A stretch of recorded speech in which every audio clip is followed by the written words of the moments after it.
Welcome back. This video is just going to be just another video of me tinkering around, trying to experiment with different materials. You know, again, I want to remind you that this video series and the projects on this channel are not about how an expert goes about things. This is about how a hobbyist, a home DIYer just wants to get in and learn this stuff.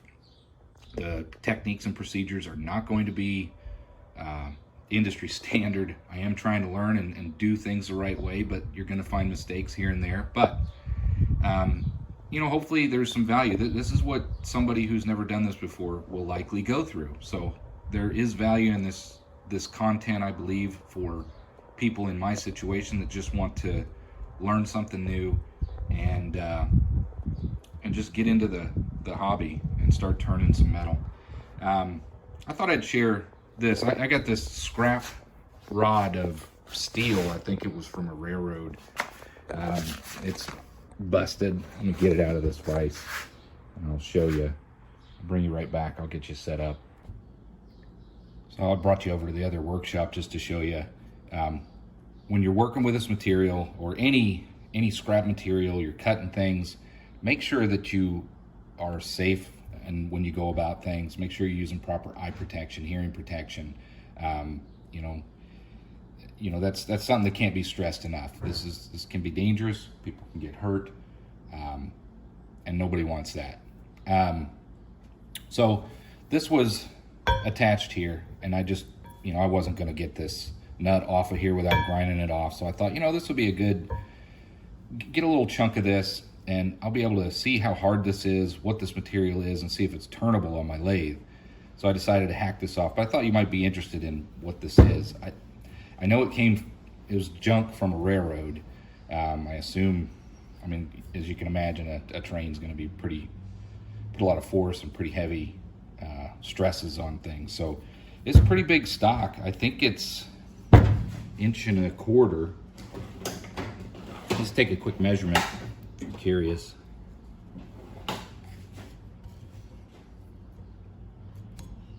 Yeah, that's about 1.25 inches. So this is going to be great material to experiment with, play with. Thanks to my brother. He's the one that found this. It was just along the railroad, and he just picked it up because it's a pretty hefty chunk of metal, and now we finally have a good use for it. Whatever it was, this one's about 3 feet long, but it sheared off. Whatever happened to this thing probably was pretty violent when it happened. Plus, it's bent pretty good. It's got a pretty good bend in it. So I don't know if I can see if I can get you to just see it from a little bit bigger of an angle here. So it's a pretty good bend, but this will be fun material. I hope it turns well. We're gonna find out.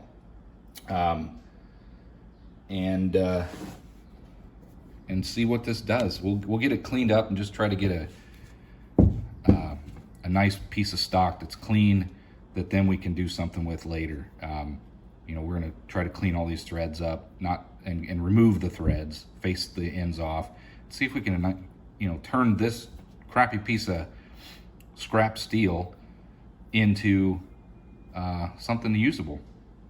Let me get you set up in the other camera, and we'll get this in the chuck, and we'll see what we can do. Fast forward through some of this stuff.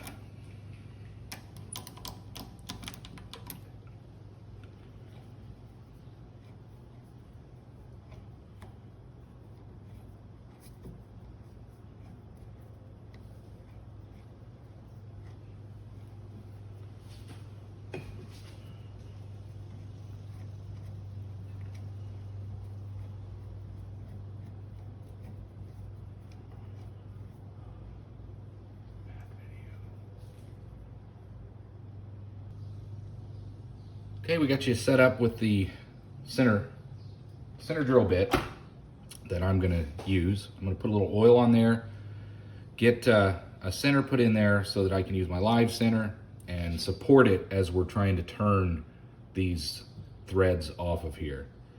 This is just really experience practice for me to test out the live center and the tool bits that I have, and just hopefully end up with a nice piece of raw material that we can use for future projects. Let's get this turned. A little oil on there. And we'll turn it on.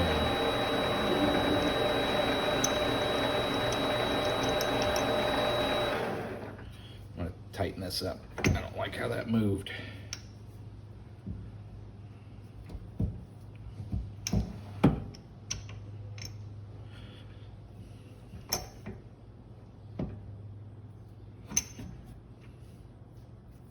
A little pressure on it.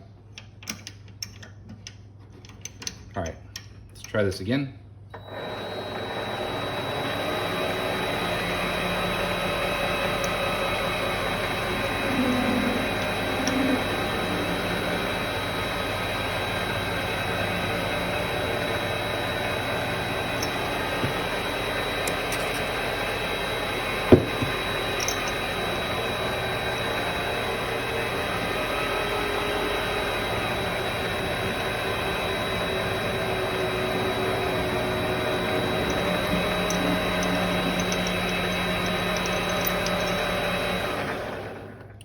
I think that's more than enough for the live center.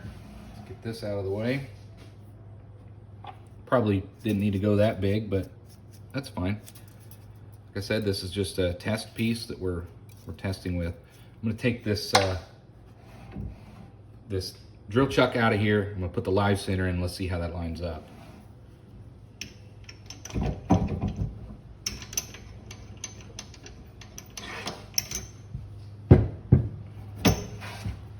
Here, got our live center, and that's going to work. So that'll help to stabilize this end of it as we're turning down the threads off of there. So let's get this out of the way now. Pull this out. Give it a couple, a ½ inch or so to really bite onto that, and then we'll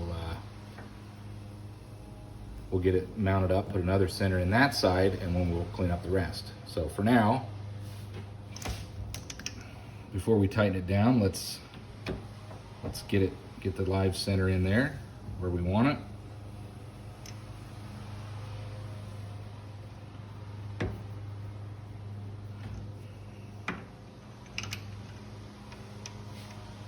Tighten it down.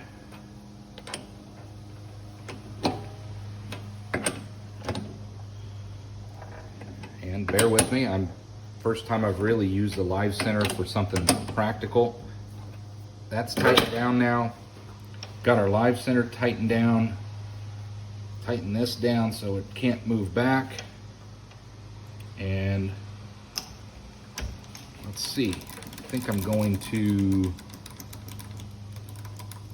change the angle of this so that of the top slide.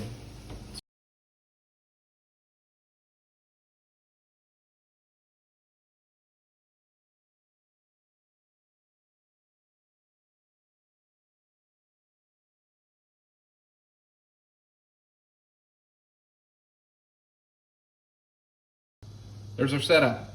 We've got our live center to provide stability. We have this at an angle that's not going to interfere with anything else. I can freely move back and forth as far as I need to in order to clean this up. And I'm going to attempt to use the power feed again. Again, that's something that to learn with. You got to really pay attention and make sure you cut it off before you get too far. You don't want to, have this thing binding up. You'll probably find yourself, running into some of that as you're working with material and practicing. But let's go ahead and let's get a skim pass off of the threads and see how the setup looks, and then we'll try to get it turned down.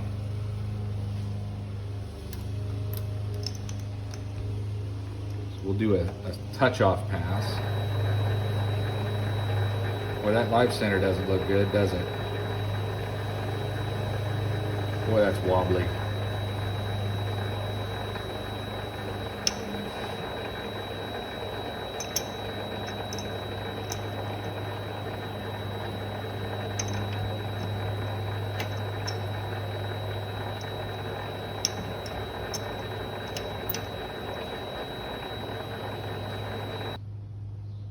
Okay, I got this centered up a little bit better. It's not wobbling so much. It's gonna be just fine for what I'm doing. So let's start, see how we're doing here with our clearances. Come back. I know this is not concentric, so it's gonna be a, what do you call that, an intermittent cut. So you got to be careful. We'll go slow. We'll start cleaning this up. It's going to be a lot of dirt because there's a lot of mud and dirt and junk caked in there. But you know, we'll use this to kind of clean it out. So we're just going to come across, kind of do a couple skim passes, and then see what it takes to get this cleaned up.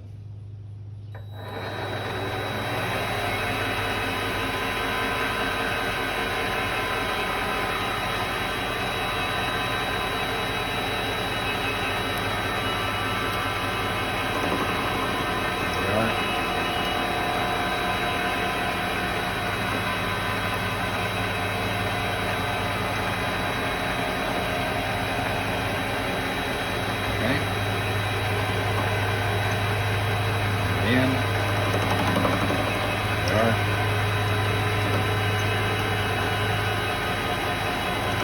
High spot on this end.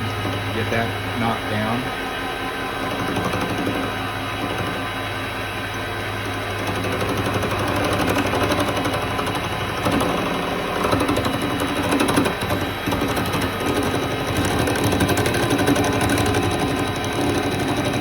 We don't really want to go much farther than that.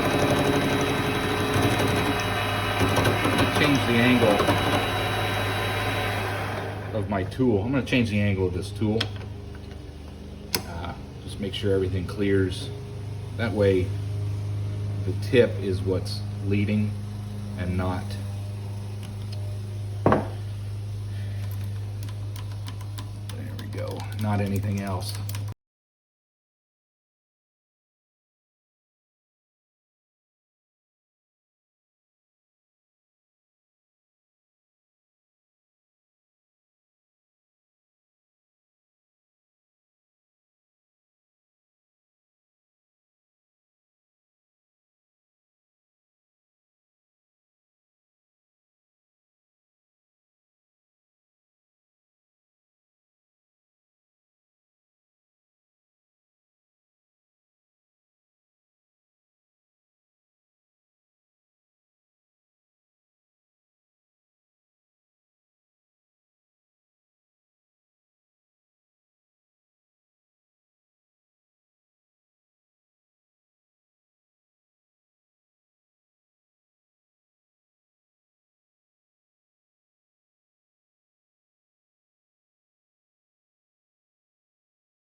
All right, let's try to rotate this insert.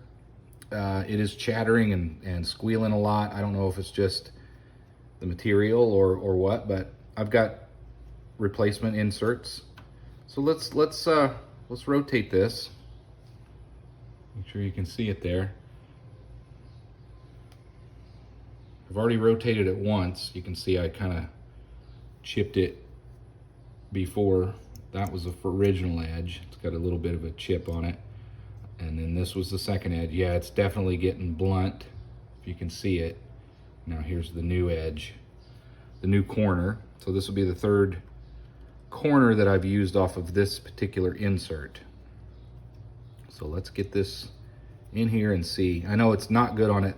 Next time I cut any of this material, I'm definitely going to use a wire wheel and grinder and just clean it up. You know, I don't need to ruin too much material. It's just such a mess. It's dirt and rust and everything everywhere.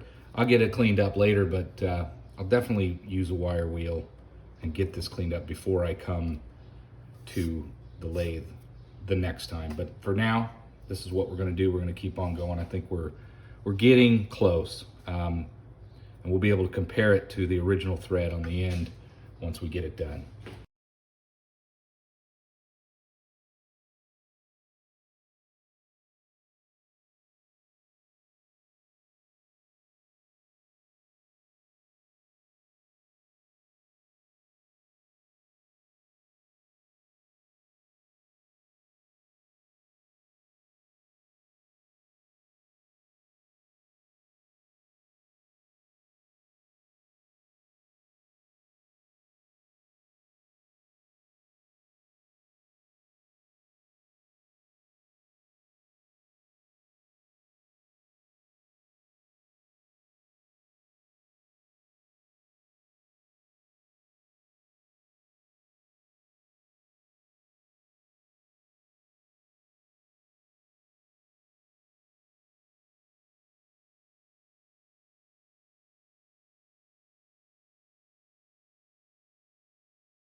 All right, that took a while. I got the machine cleaned up. Definitely, I know I stated it before I even started, I should have cleaned it up. Um, if I can offer any advice for any new persons who find scrap material that they want to turn down, get a wire wheel, use a grinder or something, clean up all the dirt and debris before you start turning the material. It's messy enough with all the chips as it is, but throw in all the dirt and debris that's in those threads. It's just a giant mess. So this has cooled down quite a bit. It's still a little warm while I was cleaning it up. I think what I'm gonna do now, I don't really, it's not a perfect finish, but it's because my tool insert is dull. The rocks and debris, you know, I really went through 1.5 lifespans of these inserts. Again, they're inserts. They're easy to replace. That's the whole point of it. But I think I can prolong the life of them if I don't go through rock, dirt, dust, debris from the threads. So I think what I'm going to do, I'm going to take this out of the chuck and I'm going to take it over to my vise and I'm going to use a wire wheel and get all the debris out of there that I can before we flip this around and turn the rest of it down. I don't see the need to do another live center because I'm going to chuck. All this stuff is pretty concentric to the tool holder and the chuck. So I'm just going to mount it up fairly close to this lip, this shoulder, and then we'll clean it up so that we have one usable piece. I'm going to bring you over to the vise and then we'll get this cleaned up. Here's what we got. We're getting close to a usable part. We'll take some measurements once we're done and we get it cleaned up, but for now, next step is let's get the rest of this debris out of here. I don't want to make a huge mess on the lathe anymore. Lessons learned, take my advice, clean up your material before you start turning it.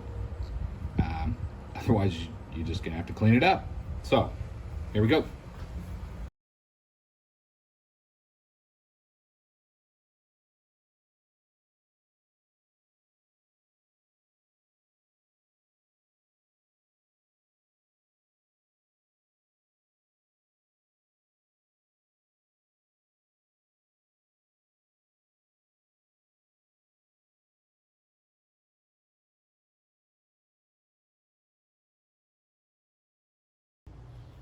All right, we're back at the lathe and we're going to clean up this material. Clean these jaws off a little bit. Did clean up the lathe like I showed you before. Let's chuck this up and finish cleaning up these threads.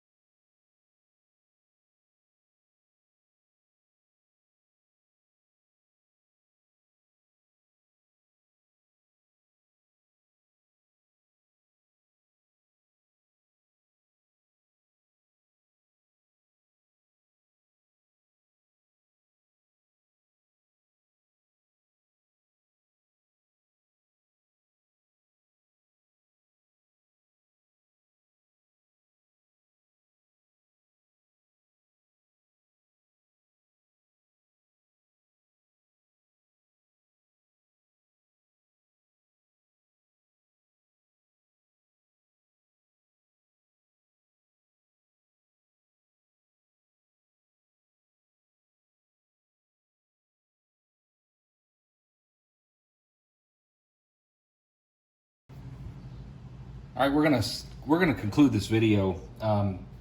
So at the beginning of the video, we had some pretty rough material from a railroad, and proof of concept, can I take some old material and repurpose it for different projects?